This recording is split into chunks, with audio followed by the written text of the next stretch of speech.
Hello guys, this is Alpha Jose again from Programmertz. Bana, tumeanza series ya HTML na kwa siku ya leo nataka nikuintroduce kwanza kwa concepts za website. Uelewe nini maana ya website, website zikoje na zinatengenezwaje. And then baada ya hapo sasa nikupeleke kwenye lugha zenyewe kwa ajili ya kutengeneza website applications na systems na vitu kama hivyo. So kwanza ni kuintroduce kwa concept za website. So video ya leo ni kwa ajili ya kuintroduce tu kwenye concept za website, na baada hapo then nitakupeleka kwenye lugha zenyewe ambazo zinatumika kutengeneza hizo websites, systems na mobile applications. So labda nikupe maana ya website, right? Website huwa ni muunganiko wa programmed pages ambazo zinakuwa linked together na inakuwa hosted online. So unakuta website inaelezea kitu au inaelezea biashara, inaelezea kampuni au inamuelezea mtu binafsi. So website huwa zinabeba vitu vingi. Unakuta imebeba picha, imebeba maelezo, imebeba location, imebeba media, imebeba vitu vingi mno kama unavyoona. So hizo zote zinakuwa ni website. So website huwa inapatikana mtandaoni na kuna website nyingi, na ushawahi kutembelea website.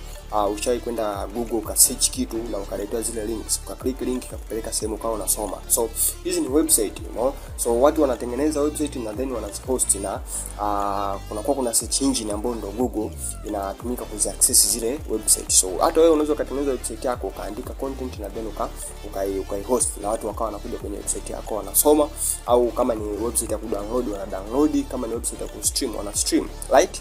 So website zinakuwa ni pages tu. So katika utengenezaji tutakuwa tunatengeneza pages. Unatengeneza page then unazi link together, so kinakuwa kitu kimoja then unakihost online. So labda nikupe types za website. Kuna aina kuu mbili za website. Unaona, kuna static website na kuna dynamic website. So static website hizi ni website ambazo content zake hazibadiliki mara kwa mara. Maana kwamba jinsi ulivyoipandisha mtandaoni, jinsi ulivyohost ndio utaikuta hivyo hivyo leo, kesho na kesho kutwa.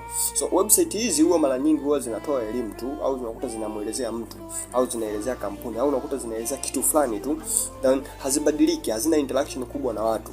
So hizo zinaitwa static website. Kwa mfano portfolio, yani unakuta website inamuelezea mtu au inakuelezea wewe, inaelezea duka, au inatoa tu elimu kadogo tu then haifanyi chochote zaidi ya hapo. So hizo ni static website. So kuna dynamic website pia, right? So dynamic website hizi ni website ambazo huwa content zake zinabadilika mara kwa mara. So website kama hizi kwa jina lingine hufahamika kama system, ndio zinamruhusu mtu kujaza data zake.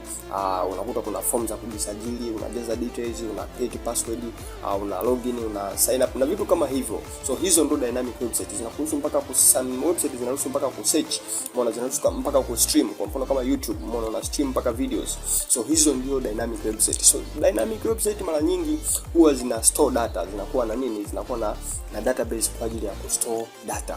So hizo ni dynamic website. So ukiulizwa aina za website ni mbili tu, kuna static na dynamic. So ili kutengeneza website, ili kubuild website, unatakiwa uwe na knowledge ya lugha ambazo zinatumika kutengeneza website. So lugha ya kwanza ni HTML. HTML hii ndio lugha mama ambayo unatakiwa uwe na basics zake.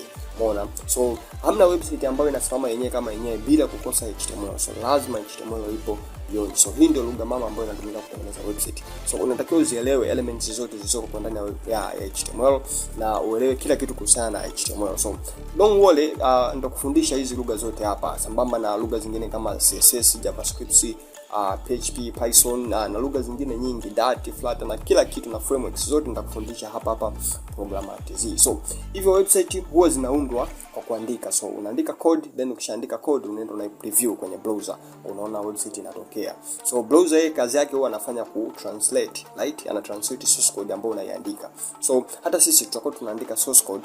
Ukishaandika source code, ile source code inakuwa translated, then tunaona kile ambacho tunakiandika.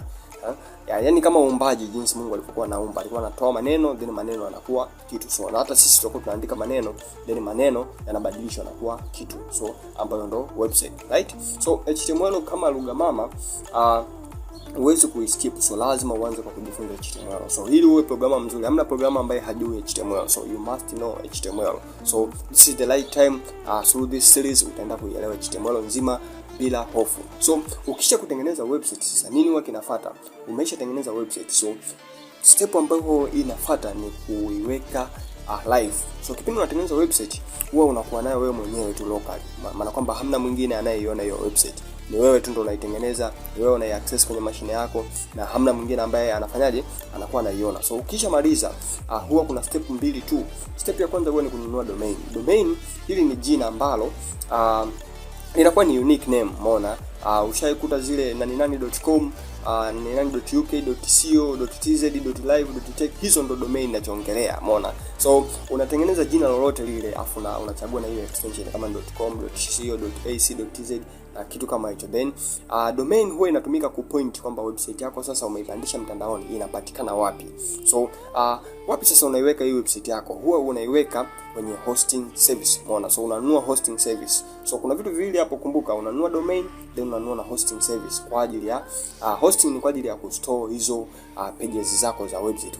Kwa sababu tumesema website inakuwa kwa mfumo wa pages. So hosting kazi yake ni kustore hizo nini pages zako. So kama ni system, unakuta hosting inakuja mpaka na database. Umeona, kuna sehemu ya kumanage database zako, right? So hosting yenyewe ni service, unatakiwa ununue, ulipie, na inalipia mwaka kwa mwaka. So long as na domain nayo inalipia mwaka kwa mwaka, umeona.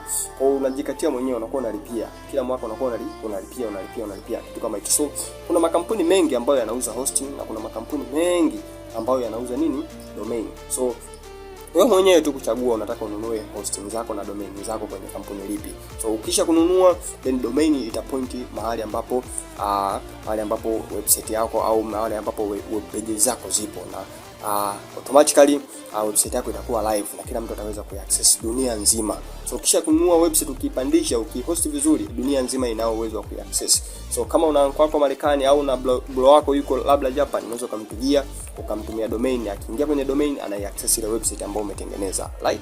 So that's all about the concept of website. Kinachotakiwa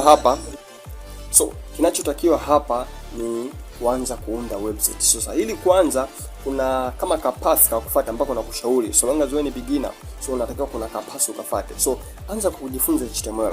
Ukishaielewa vizuri HTML, then ndio ujifunze CSS. CSS huwa inafanya kazi kwa ajili ya kulemba website. Maana ukiacha tu HTML kama HTML, utatengeneza pages ambazo ni mbaya, ni mbovu, hazivutii, na hamna mtu atakayeitembelea website yako kwa kutumia HTML peke yake. So you must learn other technologies pia kama CSS kwa ajili ya kulemba website yako ipendeze. CSS nayo itakulead kwenye frameworks zingine kama Bootstrap. So utatakiwa kujifunza na Bootstrap ili uweze kuelewa kwamba website huwa zinalembwaje mpaka website inapendeza, button huwa inalembwaje, au images zinapangwaje, zinakuwa styled kiaje, kwa nini kuna animations. So utatakiwa kujifunza libraries zingine na languages zingine kama JavaScript kwa ajili ya kufanya animations, transitions, dynamicity ya website na website ipendeze, umeona, kitu kama hicho. Baada ya hapo, kama utataka kwenda further kutengeneza systems au kutengeneza dynamic websites, utatakiwa ujifunze SQL. Hii ni structured query language kwa ajili ya kumanage database. So huku ndo utajifunza jinsi ya kutengeneza database, utajifunza schema zote za database, utajifunza kila kitu kuhusiana na database na utakuwa database manager, umeona. Na baada ya hapo sasa, ukienda further zaidi, ili uweze kuwa complete kabisa, utajifunza backend languages kama PHP, Python na backend frameworks kama Laravel, Django na vitu kama hivyo. So ni very easy.